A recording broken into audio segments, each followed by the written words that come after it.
It's January 5th, 2023. This is a special edition of Roqe. Never forget, never forgive. Commemorating the third anniversary of the downing of PS 752.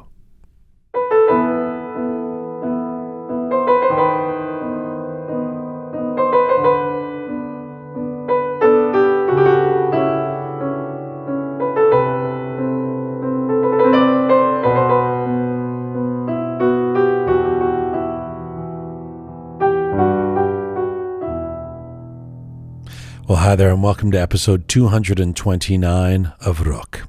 I'm Jian, Ghomeshi in Toronto. Thank you for joining us wherever you are in the world. Salam Dustan Aziz, Durba Shuma. This weekend, January 8th, 2023, marks the third anniversary of the harrowing and devastating tragedy of Flight PS 752. As many of you know, 3 years ago, the Ukrainian Airlines flight PS 752, carrying 176 passengers and crew, was shot down by the IRGC, the Islamic Republic regime, shortly after taking off in Tehran. 138 of those who were lost that day had ties in Canada. The victims were people we knew, people we were in touch with, people we lived with, worked with, and loved. With all the protests, atrocities, and executions that are going on in Iran these days, and also with the hope that change is possible in Iran with this new uprising, we wanted to devote this episode to all the innocent lives that were so tragically lost in the destruction of Flight PS 752. This will be a somber and serious episode, but really also necessary in our eyes. My sole featured guest today is Amir Arsalani.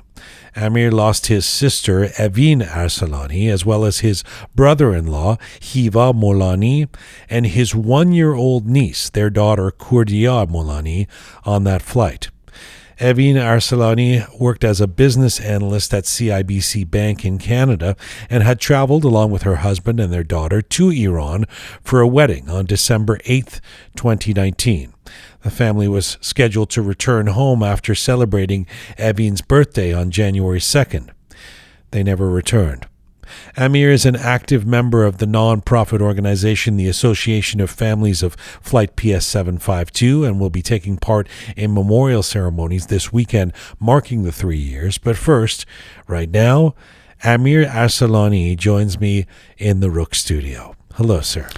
Hello. Thank you for having me, and thanks to your cast team for making this happen today.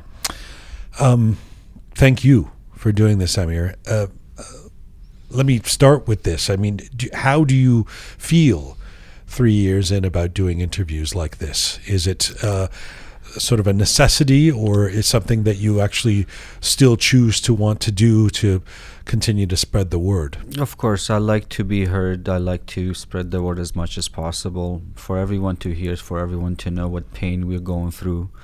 It's been almost 3 years, but for us it's a fresh wound that never gets old. And every day that passes by, it just gets deeper and deeper. Do you have to emotionally prepare yourself for conversations like this? Yes, of course. And I try so much, but sometimes I just lose it. And I try to still control myself, but let's hope for the best. What did you tell yourself before coming here today? As I mentioned earlier, a few days ago was my sister's birthday, and I told myself I'm doing this for her, so just be there, just think that she's listening to you, and I'm sure she doesn't want me to be in a bad mood. Can you believe it's been 3 years? It's been more than 3 years for us. It's been years, maybe 30 years. Just dealing with this tragedy every day of our life, in every aspect of life. Having to talk to my mom with the situation she's in, talk to my dad with the same situation, same condition, that every day gets worse. like I was just talking to my 15-year-old son the other day. He was down, and you know how teenagers are. So I was just trying to talk to him. It was before the New Year's Eve, and we're talking, and he's like, I just can't get it. Why did they have to go? Like, they all love Kurdia so much. It was like she was the light of the family. And I had no answer. I didn't know what to answer him. Like, I just can't say anything that brings comfort to him.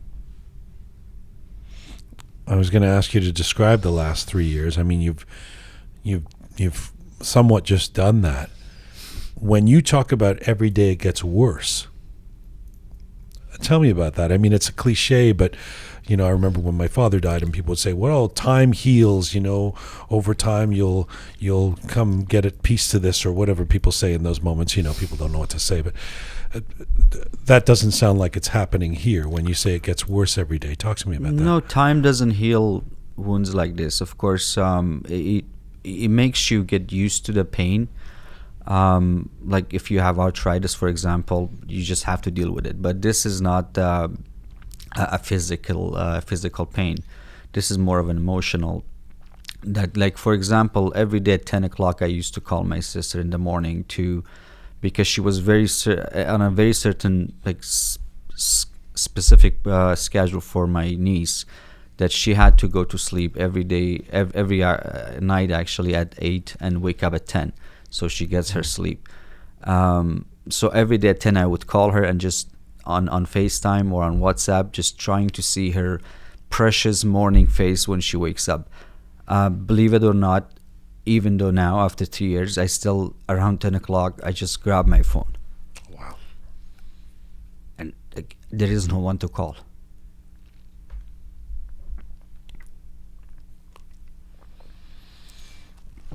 You mentioned your mom and your dad. I mean, I can't, losing a daughter and a granddaughter. And tell me, describe what this has been like for them. Well, my sister wasn't just a daughter to my mom. She was her best friend. Like, they would do everything. Like, even overseas, she was in Iran and my sister was here. They still planned everything together. When she would come back for a visit, like, she stayed with my sister a lot more than us, because that's where she felt more comfortable, of course. So for her to lose that best friend and that big support in life, it's devastating. And even to this stage, she still doesn't believe that they're gone. She still thinks that there would be a day they will come back. It just, the problem start with the burial, of course, because we never saw and knew who we buried, and you never get the comfort from that. Meaning in Iran? Of course, yes, in Iran. And even though you guys, I'm sure you heard about the association's report, a few bodies that were tested here for DNA samples, they weren't even who they told them to be. So that's one big factor in our life right now. Like, we don't even know what happened. Like, this is like, we need a disclosure. Like, we need to know what really happened that night. Why they chose that flight.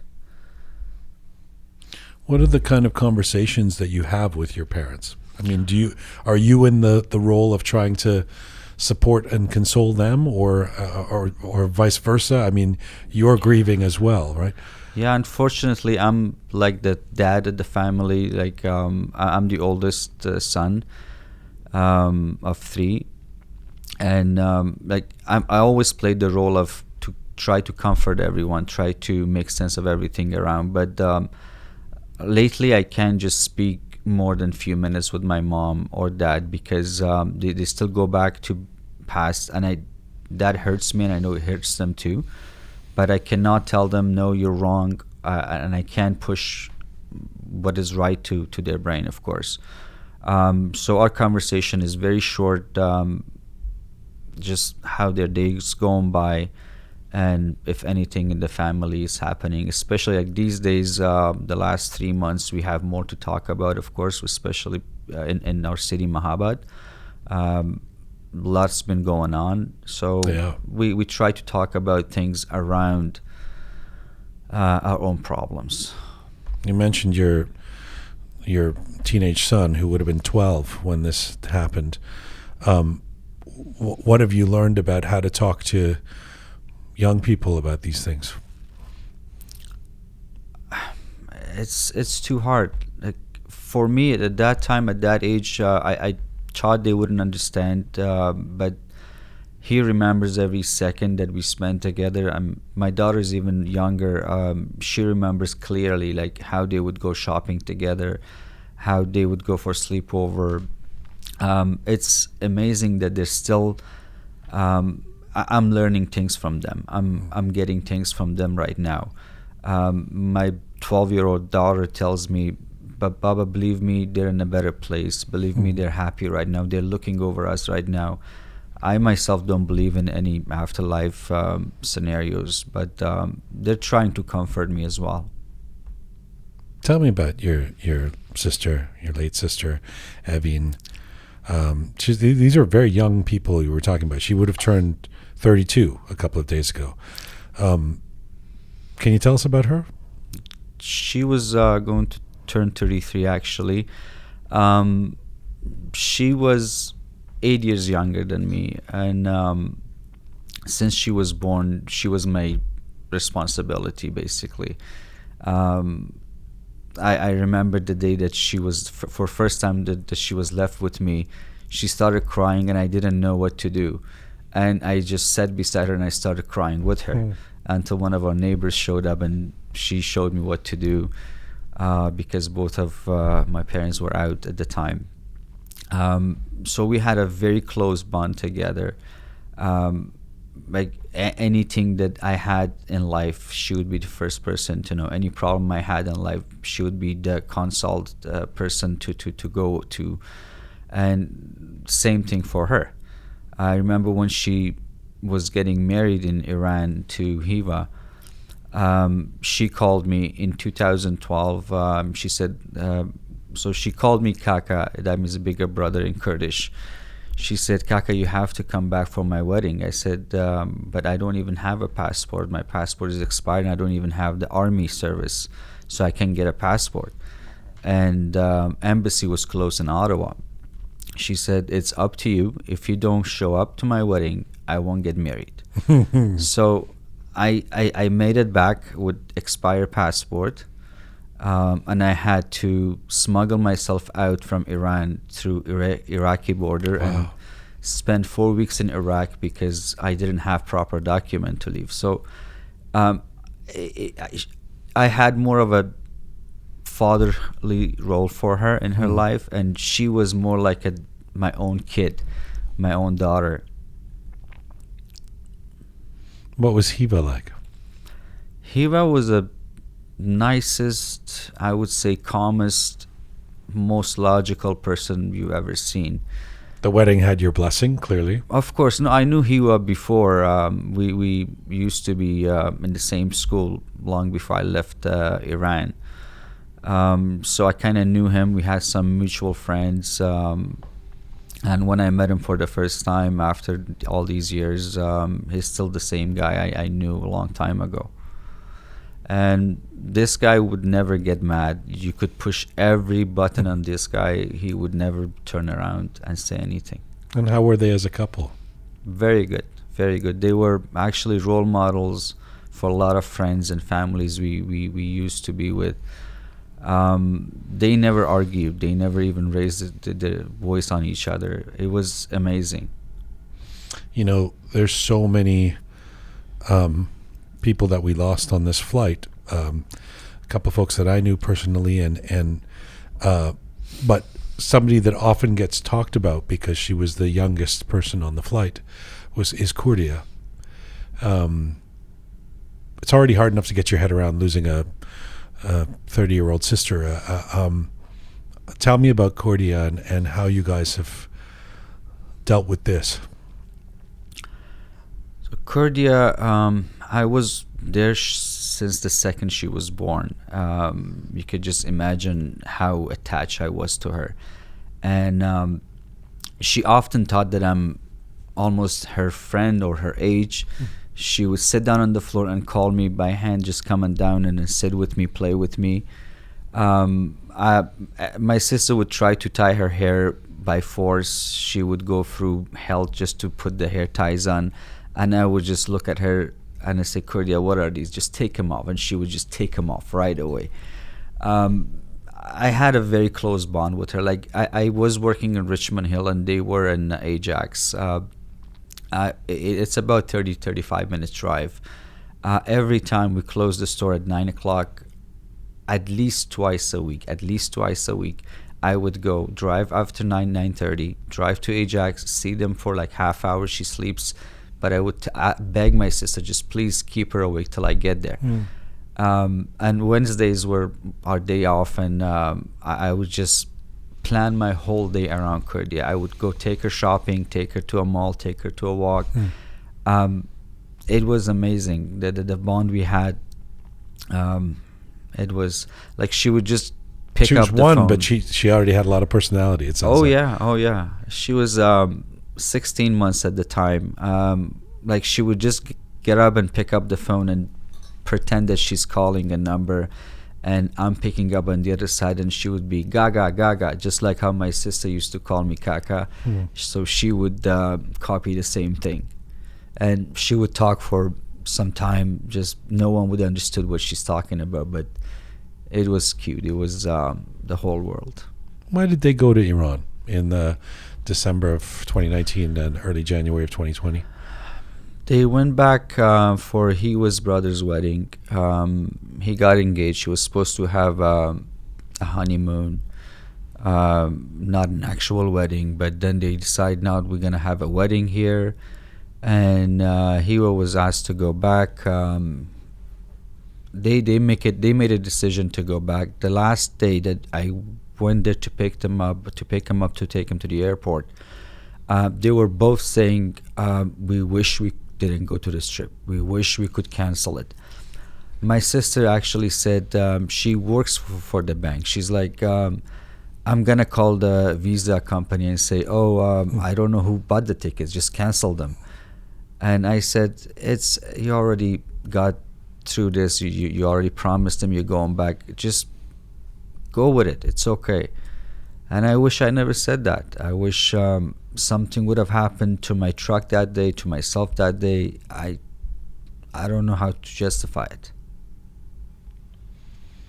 They were in Iran, Christmas time. Did you speak to them regularly while they were in Iran on that trip? Of course. Every day we would talk to each other. Even like 2 hours before the flight took off, we spoke. Like we would call each other with WhatsApp actually all the time, just to see each other at least once or twice a day. What was the conversation like 2 hours before the flight? So I had an indoor playground at the time, pre-COVID, of course, and Christmas time we would get really busy, and the last day of Christmas break was January 5th, and the 7th we tried to do a whole cleanup in the store. So I was busy with people how to do the actual cleanup, deep cleaning. And my phone rang about, I would say 9:40, 9:30. And my phone was on the table. I told my wife, can you see who's calling? She's like, oh, it's your sister and them. I said, just answer it, or just don't worry about it. I'll call her later because I'm busy. She's like, no, I'm going to pick it up. I said, okay, you pick up, you talk to them. So she picks up. She's like, oh, you don't want to miss this because Kurdia is here. She's looking at the phone. So I left anything that I was doing, and I went to the phone. Kurdia had fever that night, but she was okay. She wasn't that sick. We spoke. My sister said, so you guys are ready for us tomorrow? I said, oh, is it tomorrow? I thought it was next week. I read a story somewhere about you were going to host them for a week or something like that. Were they going to stay at your place or something? Of course. Yeah. We still we had the Christmas tree up. That was the last Christmas tree we ever had, and we didn't even open the gifts on that Christmas. We said we're all gonna open it together, and of course her birthday was, so she got a birthday gift, and those gifts are still unopened. We were supposed to be together for a few days. I told my co-workers, I said, don't call me for a few days, don't bother me. I'll be out, I'll be off the radar. Just I'll come back when I come back. You just said that was the last Christmas tree we'll ever have? Yep. Because there is no good memory. Christmas is for families to be together, to celebrate together. And we do celebrate it just like Nowruz, because the kids grew up here and they need to know the tradition here, and same as back home. So we're trying to keep that alive. We try to keep that alive, but that doesn't bring any good memories anymore. tell me, I almost feel, forgive me for asking these questions, because I don't want you to have to go through the pain of reliving it, but tell me about the hours after the last time you spoke to them. So that night on January 7th, after cleaning the store, we were very hungry. My wife and I, we went to grab a sandwich by this Persian sandwich guy, and it was about 11:15 at night. And then I got there. The guy's not in the store, but he has a note to call this number if I'm not here. So I called the guy. He's like, I'm 5 minutes away. I'm coming right back. I just had to do a delivery. And at that time, I just went through my phone to check Facebook. And one of my friend's wife had put a post on from Al Jazeera that Ukrainian airline was shut down, was down by, there was no reason at that time. Right. And I'm looking at the time, and I'm looking at the plane, I'm looking at the stuff, the post. It doesn't make sense, because my sister was supposed to fly an hour before when this plane took off. But it doesn't make sense, because how many planes flies from Tehran to Kiev in the same day? And when I talked to my sister that night, she said, Hiva actually said, on the third security check, they told us that you guys are the lucky ones, you're leaving tonight. Most of the planes, most of the flights were canceled. I just trying to make sense of it all. And I called Hiva's brother back in Iran, and I asked him, what's going on? Did you hear the news? He's like, oh, I don't think it's them. I said, are you sure? Because it doesn't make sense if two flights for the same destination. Yeah.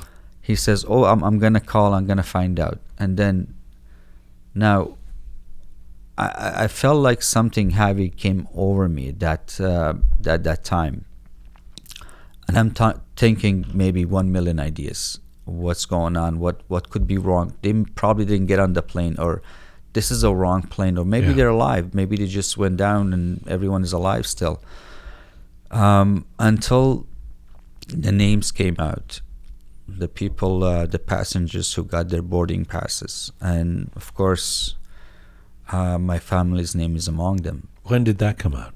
When did those about half hour after I spoke with Hiva's brother. I didn't know it was that quickly. No, he sent me the flight information, and then it came out. I actually gave it to Al Arabiya at the time, and they put it up, and then it came out everywhere. Now, I know my world is collapsed at this time.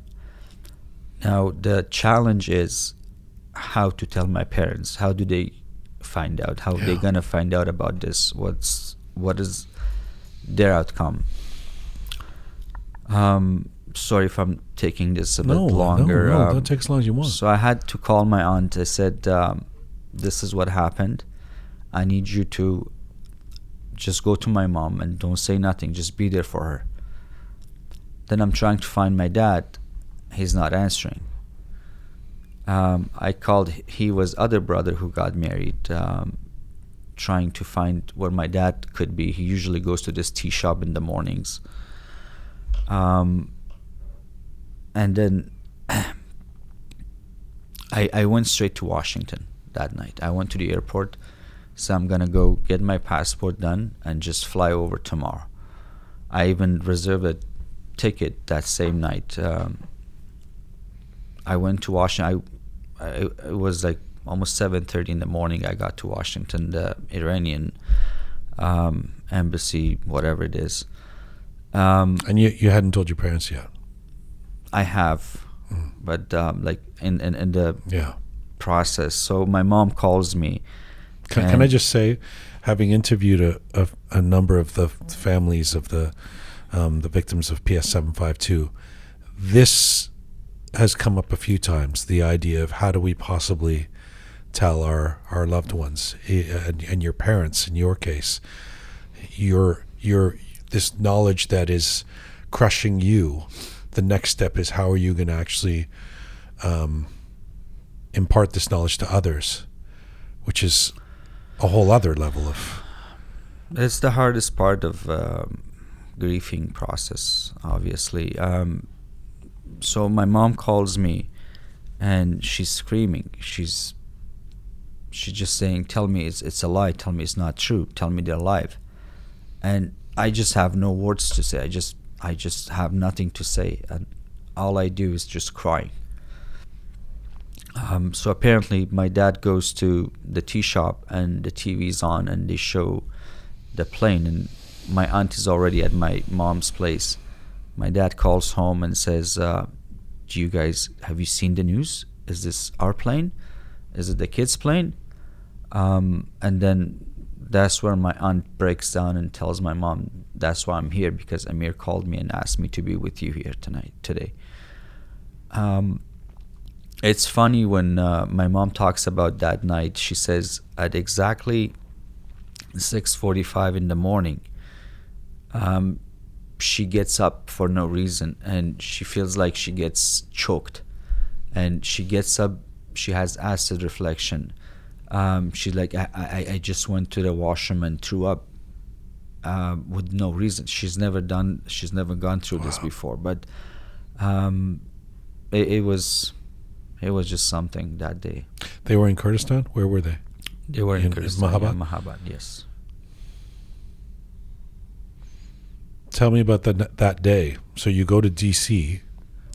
Do you fly back to Iran right away? I couldn't, no, because I wanted to. I got my passport. They gave it back to me right away, and so that the flight I booked from Turkish Air, they said it cannot fly because it was closed. The airspace was closed.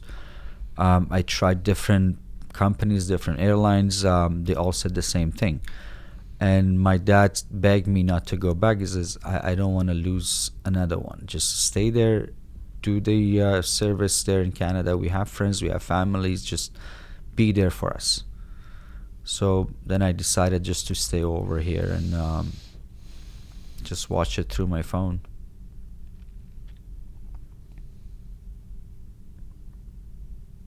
You know, I remember that night. It's morning in Iran, but it was nighttime here, obviously, and there was so much confusion in the first few hours. We were seeing this news, and I started texting and calling people, and if I remember correctly, there was some saber rattling happening with Trump, with the American administration at the time. So there was confusion around what has happened. Did the Americans, there's some war going on, and then there was all this talk of engine failure, and I'm so interested to know, given that, of course, our worst fears in some ways were confirmed, that this regime was behind this. Did you have any suspicions? Did your gut tell you anything from the beginning? Yes, of course. Sorry. I had an interview with CNN it was the second day after the plane went down, and I mentioned, I said, I don't believe there was any issues with the plane or the engine or any systematic problems. It was shut down by Iranian army because it's just the right thing to think at the time. That's the regime we've been dealing with for almost 44 years right now. And this is what they do. They try to play the nice guy, and like, everyone pities on them, like, oh, they're okay, we're not gonna bother them. They shot missiles to al-Assad that night, and they knew there's gonna be an answer from the Americans. And what to do better than shutting down an airliner, a passenger airline plane, and say blame it onto them?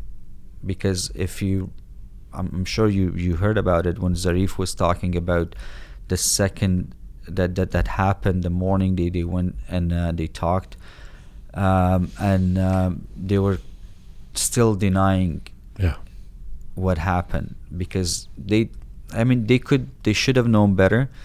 With all these satellite images, they cannot lie about it. How stupid were they? But of course, they are stupid enough to do a lot of things that we're not surprised by that. The story changed a few times. First it was, we didn't do this. Then it was, some guy pressed the wrong button and this was a mistake. This, I believe that this, and I'm not alone in this event, I mean, there's people listening to us around the world right now, but for those of us in Canada, this was a real coming of age for the Iranian Canadian community. Not to take anything away from the frontline grief that you guys, as the families, have experienced and continue to experience, but I really chart this as the moment that for Iranian Canadians, as a turning point, where if anyone believed in reform or dealing with this regime or trying to make things better somehow in Iran as under the Islamic Republic, that this became the turning point where the community kind of came together to say, we need the end of this regime and we need accountability. Do you feel that from the community? Have you heard that? Is that something that is clear to you? Yes, of course. I've heard it many times. It was, I was amazed that how everyone got together at that time. Our service was held just shortly after the downing, maybe 4 or 5 days after. So it was one of the first services in Canada, and I noticed people that I never even met. And it was a short notice for families and friends only, but people came over. It was just very touching. It was very warm wishes from people. And at one point we went for Hamid's memorial that happened in Markham or something. I was there. Woodbridge, yeah. And the amount of people that were there, the amount of support that was given to families of PS752, it was just heartwarming. It was amazing. I got emails and text messages and Facebook messages from Iranians all around the world. It wasn't just in Canada. People that I never even knew. The words that have been used since then, Amir, are never forget, never forgive. Tell me what those words mean to you. See, when something so precious is taken from you, if it was an accident, I would forget. I would not forgive easily, but I would forgive at one point. But I will never forget it, right? Because it's part of me. It's part of my DNA now. But something that's this brutal, this barbaric, you can never forget about it. You can never forgive the people who's done it. Right now, as you know, of course, about this court that they have put up in Iran, this show that they have put up in Iran, they put on like 10 normal people over there. No one even knows them. They were the ones responsible, but we all know that's not the case.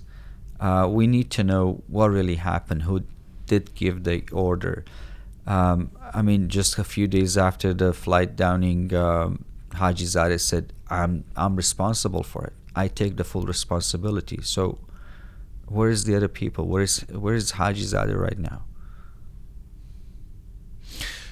I want to ask you about this, the latest events we've heard, which were considered pretty widely a big victory for the Families Association in terms of the international court and global recognition that there needs to be some criminal accountability around this. But before we get to that, it occurs to me that it's a pretty freaking long road, that for the last 3 years. In searching for this never forget, never forgive, even for those who want to support. People go on with their daily lives. The media moves away, except maybe on the anniversaries, and it's left to you guys, the families, to try and keep this fire alive, to try and keep this slogan alive. Talk to me a bit about that. The determination that we've seen from people like you and others amongst the families. See, the Iranian regime didn't know that this will unite us better. What happened to families of PS752, of course, it broke us apart. It shattered our hearts. We sat and we cried often and often, every day, for some time. But we raised from the ashes again. We got united again. And we had one single goal to achieve, and to bring the Iranian government, who's responsible for downing of that airplane, to justice. And every day, this is, as soon as I wake up, I check my phone. I'm looking at the family's Telegram channel, see if there's anything new. I wake up to this family and I sleep to this family. And throughout the day, throughout the week, we have meetings. Meaning the other families, of course, the victims, the families of the victims. And it's, I could say it's nice to be part of this family. If it, but it may come wrong. I wish under different circumstances we could known each other better. But this brought us together, brought us very close together. Now I feel like I have family all over the world. And if Iranian regime knew that this will reunite us, they thought it would be just like Aban. It would be just like the all the murders that they have committed. Families will forget about it, and they just go on with their life. No, it didn't happen here. What kind of conversations do you guys have with each other? I mean, say, a year and a half in, or some cold winter day, or sometime in the summer where other people's are vacationing or something. What are the conversations you guys have with each other about keeping this front of mind for not just for you, but for the public? So every day there is new thing. So there was 176 people on board of that plane. So there is the birthdays, there are their wedding days, there are their the special events that we share together, that we think about together. If it gets to certain time of the year, for example, Nowruz, for example, we wish each other, because we know it doesn't feel the same anymore. We try to be there for each other. We try to make sense of it, that and somehow we need to give each other comfort. And we're just trying it. Maybe some people do take it, some people don't, but we're just trying to keep it alive. There's so many, I mentioned that there's cliches before. There's so many sayings and cliches around these things. Time heals, this too shall pass. But there's also, you should move on. Move forward. You have to. Life is for the living. It's terrible things have happened. Move on. That's clearly not a saying that you heed. What is your response to somebody who says that to you? Life moves on. Like I'm still living my daily life. I still have to work. I still have to pay bills. I still have to take care of my family. life goes on, but that part of you, that big hole in your heart, it's always there. Like, I cannot remember within the last 3 years when was it that I laughed actually by meaning. I haven't laughed that I haven't felt happy. But life goes on whether you're happy or sad. Bills have to be paid whether you're sick or well-being, it has to go. Like, I have to put a show on for my kids. I have to look happy for my kids, but deep down I'm destroyed. Do you still cry? Of course. All the time? Most of the time. What do you think about when you cry? The good times that we no longer have together. Like, I was just talking to my wife the other day. I said, we took the kids to a place to have a dinner for New Year's Eve, and then she's like, why are you so down? Why are you not, at least for the kids? I said, I can't just put on the show tonight, especially tonight. I can't do it. Is everything okay? She said, is the business okay? I said, that's nothing to do with how I feel. I'm just feeling if Cordia was here right now, we're all supposed to be together and should be 4 years old by now and should be walking in and out with me. And I always told my sister, I said, this is my princess and I'm going to spoil her so bad that you guys cannot even deal with her anymore. Of course, every occasion, every place you go in the city, you have a memory. So how can you overcome that? You can't. It's impossible. My brother left to US. He stayed there for a year and a half. Tried just to get away from this, and he couldn't. He came back.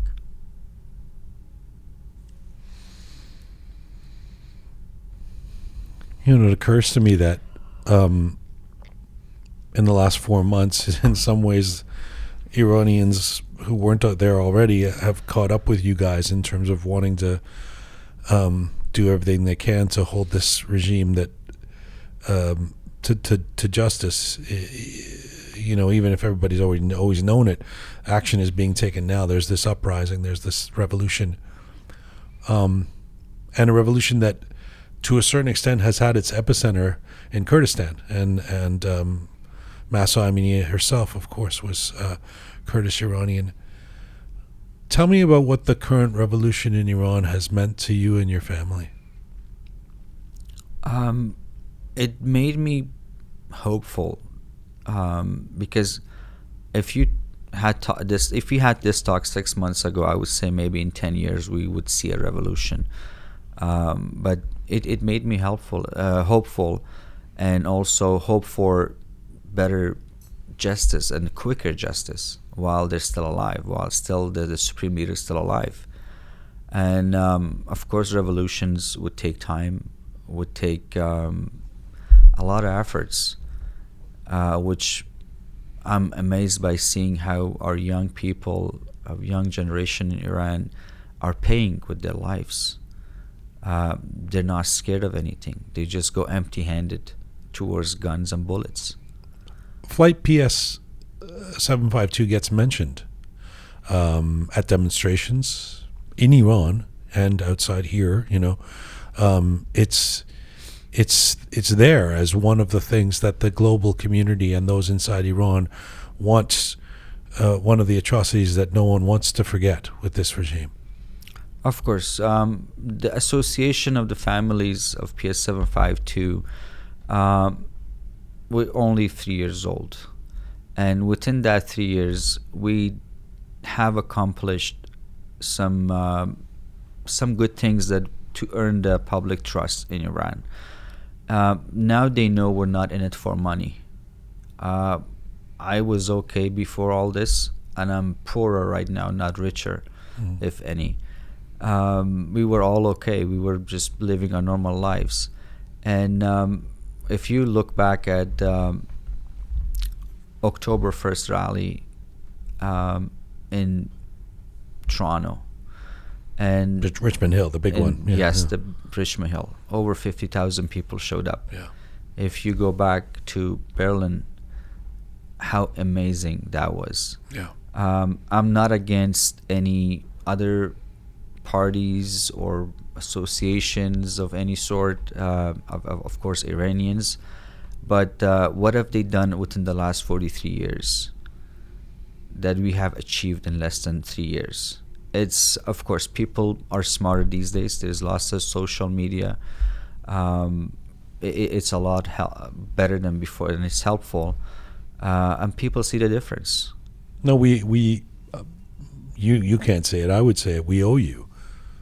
I think we owe the families of Flight PS 752 for playing a big part in this revolution, and particularly in the diaspora. We owe you guys. Tell me about the latest events we've heard about with respect to the International Court in Iran. This is about 2 or 3 weeks ago, or not even. This was celebrated as a victory for you, for the families, in terms of making some headway on an international stage. Describe, first of all, what has happened. So because of all the quarantine and COVID restriction, this went on a lot longer than we expected to be. We wished this to happen within the first anniversary, and it didn't happen. And at the time that Mr. Champagne was the Minister of Affairs at the time, he was like a father to families. He was he was involved in every aspect. And then he left and Mr. Garno came, which made the biggest impact to our case. And then by him being gone, Minister Jolie came up, and she was committed. When we first talked to her, she was committed to do changes, and she did as she promised. So the stage we're at right now, it only gives Iran 6 months to reply. And they have taken the notes just a couple days ago, as I remember, and they're trying to just push it longer. Can I just ask, why does Iran get 6 months to reply at this point? It's been 3 years. I mean, do we need to give them 6 months to... Yeah, it's the law that we have. What they have to do? Okay. Yeah, all right. it's just the international law. Okay. Before it goes to ICJ, it has to be given in a good faith and give them time to respond. Okay. But it doesn't go more than 6 months. But what Iranians will try, just like how they tried with the black box, of course, it's try to extend the timeline, because that's what they've been doing all the time. That's what they're good at. Yep. And obfuscation. Yes, but this time it won't happen, because by law it's only 6 months. If it doesn't happen within the 6 months, then our next steps begin. Which is? Taking them to the court. And in terms of victory, somebody was telling me that one of the other family members of one of the victims had said that this moment, this announcement, last week, a couple of weeks ago, sorry, I don't remember the exact date it was, represented the first night he's going to be able to sleep for 3 years. It was that big a deal to them that there's some actual action being taken, that there's a international recognition of justice needed in this case. Is that true for you? It was a relief, of course. It's first time that we actually got recognized by the international committees. We've talked about with Minister Jolie or Mike Garno many times. This is what we want to achieve. This is where we want to go. Like, for example, our first step was putting IRGC as a terrorist group. Yeah. But now I'm not going to go into details, because a lot of people say, why not this, why not that? But we made it happen. We pushed it so hard that it made it happen finally. And for the first time, we brought Prime Minister Justin Trudeau to a freedom rally for Iran. Nowhere else has it has been done in the world. Right. So we did go through with our plan, our roadmap, and we did get answers. We did get results from them. It wasn't as we expected. It was much slower, but at the end, we were still getting them. Can I ask you, I mean, I say this with absolutely no disrespect, but do we think that these thugs, these mullahs who are running this murderous regime care about the International Court of Justice? I highly doubt. They don't think anything of it. They're ruthless. They can care less. Worst case scenario for them is being like North Korea, that has no tie to no country, but they're still ruling. They're still putting the money in their pockets. But this doesn't end by just stop dealing with them. This ends with a revolution, and we all know that. We can see that. So this isn't about convincing them of something. This is about another step in getting rid of these, or creating some kind of change in Iran. Of course, like for example, if they don't respond within the 6 months and they don't agree to any terms, so their representatives have to be sent back home. Like the ICAO Council, for example, they have Iranian counselor here, which we're pushing for him to be sent back. He was this same guy who was smuggling guns to Lebanon and Syria with Soleimani, of course. And now he's number one in aviation for Iran. All right. What would your beautiful sister, Evin, what would she have made of this uprising in Iran right now? Before they went back, if you recall 3 years ago, there was fight in Kobani.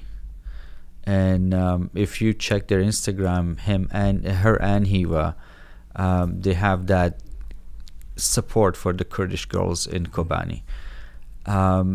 They actually didn't take Turkish Air flight at that time because they both agreed to no, we're not going to deal with them anymore, because the money goes to support killing the Kurdish. So they kind of boycott the Turkish products. They even had to buy olives from the Turkish store and put it in a different jar for them so they don't notice. And if she was here today, especially it started with Gina, she would be amazed. She would be thrilled. She would be happy. And I'm sure she would be the first row in every protest we have right now. I can't, I must thank you a lot for coming in and doing this and